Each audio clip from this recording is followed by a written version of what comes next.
Everyone, আসসালামু আলাইকুম। আমি তো আগে ছাদ বাগান করতাম, তো এখন মাঝখানে কতদিন আমি অসুস্থ ছিলাম, এই জন্য পারিনি।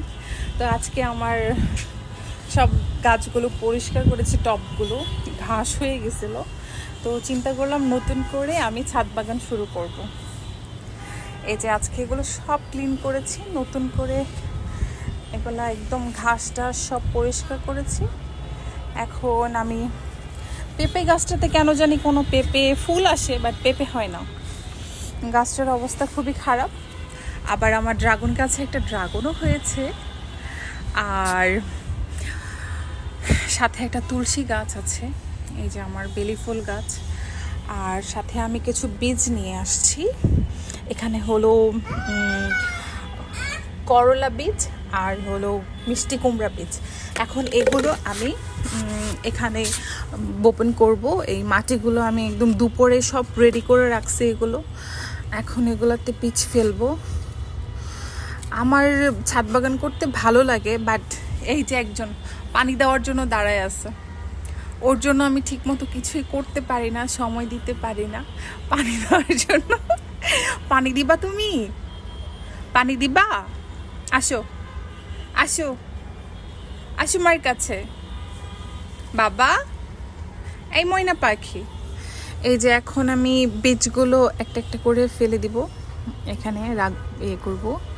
তো দেখি ইনশাল্লাহ আমার এই বীজগুলো হয় কিনা গাছ। আমি অতটা এক্সপার্ট না, তারপরেও হলো আমি চেষ্টা করি। এই যে আমি একটা একটা করে বীজ এগুলো ফেলে দিচ্ছি, এখানে রাখছি, দেখি গাছ হয় কিনা। আমার হাতে এমনিতে গাছ হয়, কিন্তু আমি যে একটু প্রপার ওয়েতে, মানে যেভাবে গাছ মানুষ রোপণ করে লাগায়, আমি আবার অতটা ভালো পারি না, জানি না। তো চেষ্টা করি, ভালো লাগে যতটুকু করি। আলহামদুলিল্লাহ আমার গাছ হয় আমার হাতে।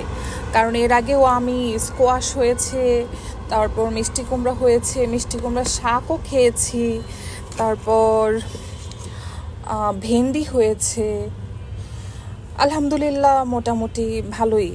আমার বারান্দায়ও আমাদের অনেক পুঁই শাক হয়, প্রতিদিনই আমরা পরিচর্যা করি এবং পুঁই শাক খাই।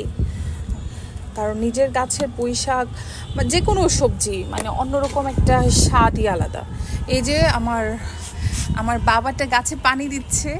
আমার বাবাটা আমার সাথে থাকলে আমার আর কিছু লাগে। ছাদে এত বাতাসে একদম মনটা ভরে যায়, একদম শরীরটা শীতল হয়ে যায়। আমার বাবাকে নিয়ে প্রতিদিন ছাদে আসে আমার একটা রুটিন ওয়ার্ক। কারণ সে ছাদে মানে আসতে এবং খেলা করতে খুবই পছন্দ করে। আমার শত শরীর খারাপ লাগলেও, আমার শত কষ্ট হলেও আমি আমার বাবাকে নিয়ে ছাদে আসি। বাবা, তুমি পানি দিচ্ছ? বাবা বাবা,